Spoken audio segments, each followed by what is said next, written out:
ஆண்டவரும் மருமை ரட்சகரமாக இருக்கிற இயேசு கிறிஸ்துவின் நாமத்தில் உங்கள் யாவருக்கும் மருமை வாழ்த்துக்களும் ஸ்தோத்திரங்களை எடுக்கிற அந்த நல்லது ஒரு காலை நேரத்தில் மறுபடியும் உங்களை சந்திப்பதில் மிகுந்தமாய் தேவ சமூகத்தில் நான் மகிழ்ச்சியாக இருக்கிறேன். கர்த்தர் பாதுகாத்து ஆசீர்வதித்து நடத்துகிற தேவனாக இருக்கிறார். ஆகையினால் இன்றைக்கு ஆண்டவருடைய தயவினால் நம்ம வாழ்ந்து கொண்டு இருக்கிறோம்.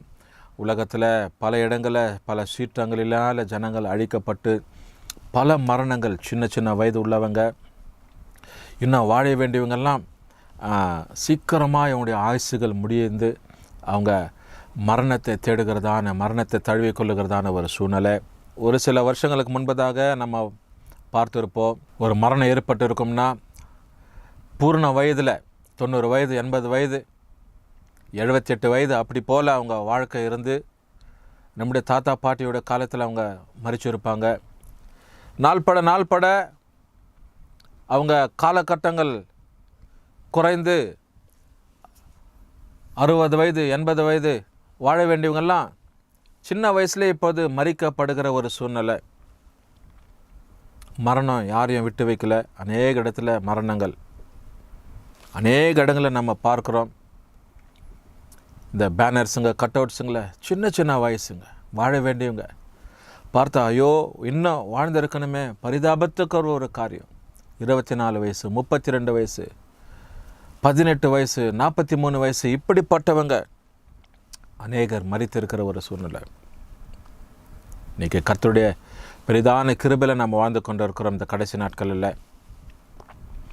பல காரியங்கள் நமக்கு விரோதமாக இந்த உலகத்தில் செயல்பட்டாலும் தேவன் நம்முடைய பட்சத்தில் அவர் நமக்கு துணை நின்று நடத்தி கொண்டு இருக்கிறார்.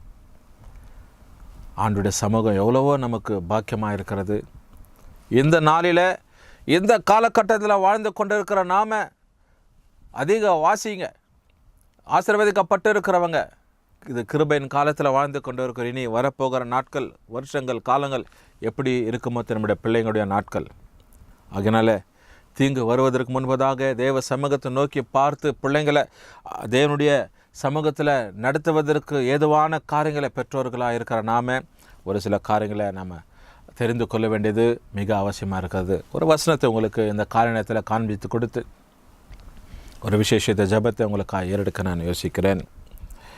அதனால் ஏசாயாவின் புத்தகம் 22ஆம் அதிகாரம் 22வது வசனம், the book of Isaiah chapter 22 and verses 22 நாம் வாசிக்கிறோம் பாருங்கள். தாவீதினுடைய வீட்டின் திறவுகோலை அவன் தோளின் மேலே வைப்பேன், ஒருவனும் பூட்டக்கூடாதபடிக்கு அவன் திறப்பான், ஒருவனும் திறக்கக்கூடாதபடிக்கு அவன் பூட்டுவான். என் அத்தாரிட்டி, ஒரு அதிகாரம். எங்கேயோ பிரயாணிக்கிறோம், வெளியில் போகிறோம்னா முதல் நம்ம செய்கிற காரியம் வீடை நல்லா பூட்டி அதை இழுத்து பார்ப்போம், பூட்டு திறக்கதா, வீடு நல்லா பூட்டி இருக்கிறோமான்னு சொல்லி. பாதுகாப்பு. திறவுகோல் என்பது ஒரு அதிகாரம், பூட்டப்பட்டு இருக்கிறது ஒரு பாதுகாப்பு. இந்த காலை நேரத்தில் தேவனாகிய கர்த்தர் நம்முடைய வாழ்க்கைக்கு அதிகாரமாக இருக்கிறார்.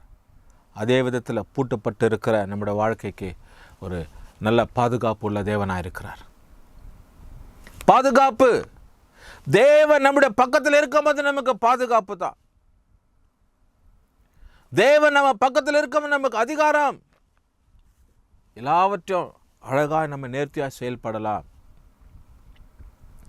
பிரியமான தேவ ஜனமே, ஆண்டுடைய வார்த்தை பாருங்க.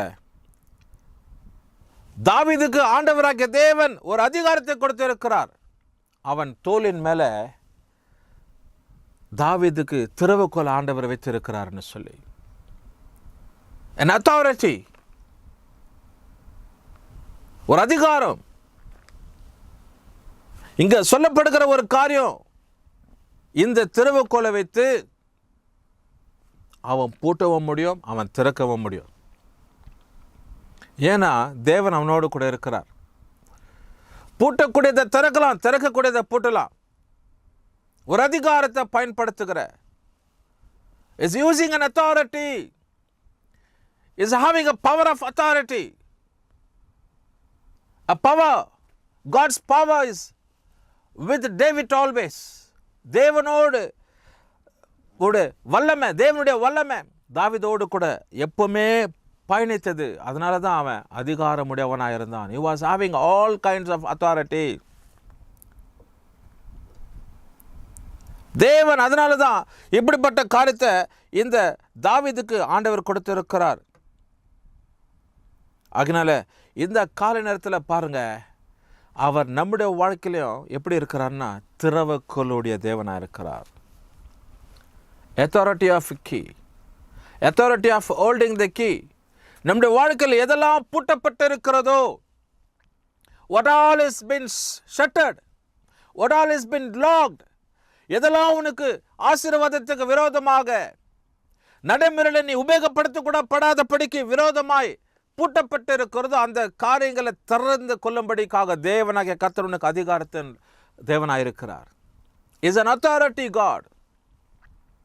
all power and might he is having. தேவனுக்கு எல்லா வல்லமையும் அதிகாரமும் உண்டு. ஒருவேளை பூட்டப்பட்டு இருக்கிற அநேக காரியங்கள் உனக்கு முன்பதாக இருக்கலாம். எனக்கு அருமையான தேவஜனமே, இன்றைக்கு ஆண்டவர் எதெல்லாம் பூட்டப்பட்டு இருக்கிறதோ வாழ்க்கையில், எதெல்லாம் தடையாக இருக்கிறதோ, எதெல்லாம் ஆசீர்வாதத்திற்கு தடையாக இருக்கிறதோ, எதெல்லாம் பூட்டப்பட்டு இருக்கிறதோ, நீ அனுபவிக்க கூடாதபடிக்கு, நீ ஆளக்கூடாதபடிக்கு, நீ அதுக்குள்ளே பிரவேசிக்க கூடாதபடிக்கு எதெல்லாம் பூட்டப்பட்டு இருக்கிறதோ, இந்த காலை நேரத்தில் நான் ஆராதிக்கும் தேவனாகிய கர்த்தர் உனக்கு தாவீதின் திறவுக்குள்ள உடையவராக இருந்து எல்லாவற்றையும் ஆண்டவர் திறந்து ஆளுகை செய்வதற்கு அதிகாரத்தை கொடுக்கிறவராயிருக்கிறார். Yes, he is giving a big authority to rule over everything in your life.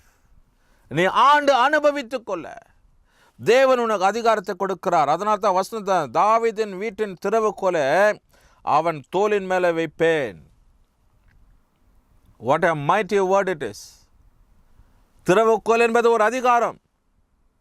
திறவுகோல் என்பது ஒரு அதிகாரம். அந்த திறவுகோலை வைத்து தான் எல்லாத்தையும் செய்ய முடியும். பூட்டப்பட்டு இருக்கிறத திறக்க முடியும், திறக்கப்பட்டு இருக்கிறத பூட்ட முடியும். ஆகிய இந்த கால நேரத்தில் எதெல்லாம் உனக்கு பூட்டப்பட்டு இருக்கிறதோ, என் தேவனாகிய கர்த்தர் அவர் வார்த்தையின் ஊடாக உனக்கு எல்லாவற்றையும் திறக்கிறவராக இருக்கிறார். எதெல்லாம் சாத்தான் திறந்து வச்சிருக்கிறானோ, திறக்க வைக்கப்பட்டு இருக்கிற கண்ணி, திறந்து வைக்கப்பட்டு இருக்கிறதான பிரச்சனை, திறந்து வைக்கப்பட்டு இருக்கிறதான துருத்தி, எல்லாவற்றையும் ஆண்டவராகிய தேவன் இந்த கால நேரத்தில் அவர் பூட்டுகிற தேவனாக இருக்கிறார். அதனால தான் தாவீதினுடைய திறவுகோலை அவன் தோளின் மேலேயே வைத்தார். ஏன்னா திறக்கப்பட்டு இருக்கிறத பூட்டுவதற்கும் பூட்டப்பட்டு இருக்கிறத திறப்பதற்கும் உடையதான அந்த அதிகாரத்தை தேவனாகிய கர்த்தர் கொடுத்திருக்கிறார். ஒருவனும் திறக்க முடியாதபடிக்கு அவன் பூட்டுவான். இந்த கால நேரத்தில் பிசாசு உனக்கு விரோதமாக செயல்படுகிற எந்த காரியமும் உனக்கு விரோதமாக கொந்தளிக்காதபடிக்கு ஆண்டவராகிய தேவன் எல்லாவற்றையும் அவர் பூட்டி உன்னை பாதுகாத்து நடத்துகிற தேவனாக இருக்கிறார். மறுபடியும் அந்த வசனத்தை உங்களுக்காக வாசித்து நான் ஜெபிக்கிறேன். ஆண்டவருடைய வார்த்தை அது நமக்கு அதிகாரத்தை கொடுக்கிறது, ஆளுகையை கொடுக்கிறது. ஆண்டவருடைய வார்த்தை நம்ம எல்லா விதத்திலும் நமக்கு பலனாக இருக்கிறது. இந்த காரணத்தில் பாருங்கள், தாவீதுடைய வீட்டின் திறவுகோலை அவன் தோளின் மேலே வைப்பேன். ஒருவனும் பூட்டக்கூடாதபடிக்கு அவன் திறப்பான், ஒருவனும் திறக்கக்கூடாதபடிக்கு அவன் பூட்டுவான். What a authority word it is. A powerful word, a mighty word. The Lord brings to your life this morning. எனக்கு அருமையான தேவஜனமே, ஆண்டவர் இந்த கால நேரத்தில் உனக்கு ஆண்டவர் கொடுக்கப்படுகிற ஒரு வார்த்தை. திறவுகோல் என்பது ஒரு அதிகாரம், பூட்டப்படுகிறது ஒரு பாதுகாப்பு. தேவன் அதிகாரமும் பாதுகாப்புமா இந்த கால நேரத்தில் உனக்கு இருப்பார். நாம் ஜெபிப்போம். நல்ல பிதாவே, இந்த கால நேரத்துக்கு நன்றி செலுத்தி துதிக்கிறோம். தாவீதின் திறவுகோலுடையவர் நீரையா, திறக்கக்கூடாதபடிக்கு பூட்டுகிறவரும் பூட்டக்கூடாதபடிக்கு திறக்கிற தேவனாக இருக்கிறீர். இந்த கால நேரத்தில் கர்த்தர் தொடர்ந்து உடைய பிள்ளைகளை நீர் ஆசீர்வதியும். இந்த வசனத்தை கவனித்த உடைய பிள்ளைங்க வாழ்க்கை எதெல்லாம் பூட்டப்பட்டு இருக்கிறதோ, உம்முடைய அதிகாரத்தின் திறவுகோல் நீர் திறப்பீராக. எதெல்லாம் பிசாசு திறந்து வைத்திருக்கிறானோ ஆண்டவரே, கண்ணியும் பிரச்சனையும் வியாகுலத்தையும் ஆண்டவரே போராட்டத்தையும் எல்லாவற்றையும் நீர் பூட்டி உடைய பிள்ளைகளுக்கு பாதுகாப்பை தருவீராக. ஆண்டவர் இயேசு நாமத்தில் ஜெபிக்கிறோம் நல்ல பிதாவே. கர்த்தர் நம்மை ஆசீர்வதிக்கட்டும்.